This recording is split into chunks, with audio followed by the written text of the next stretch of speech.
Now, it's very important to understand the context if you want to get the high grades, as we always know. So, Shelley was writing during a time of great scientific progress and intellectual kind of curiosity. There was two modes of thought. We had the Enlightenment, which was pushing logic and science and kind of really developing humanity in that way. And then we had Romanticism, which was saying, no, we don't want to do that. We want to focus on things like our emotions and nature, and a little bit more slower paced, if I'm simplifying like that. And Frankenstein, as a novel, kind of questions the Enlightenment ideals of science and progress and rationality, because it challenges them in the sense of showing, well, what happens if we push science too far? What about the moral limits of that? You know, trying to create life and trying to kind of like do dangerous experiments, doesn't it lead us into evil areas? And the religious view at that time would be, yes, it does. We need to kind of rein it in and not be so science obsessed. But that's kind of a philosophical debate, probably for another day, but very, very deep stuff. Then we have, building on that, we have the notion of scientific discovery and, quote unquote, playing God.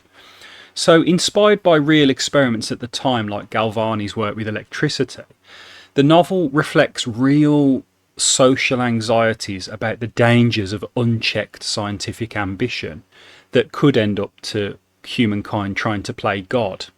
And what we mean by play God, we mean kind of trying to create life like God created, you know, humans on Earth, arguably. So it's that kind of mankind's hubris, where we're trying to almost play God, and the dangers of that. And Shelley really plays on those social anxieties about that, and she really explores those in a lot of depth within the novel. And the last piece of context really is social outcasts and what we would call the other, in inverted commas.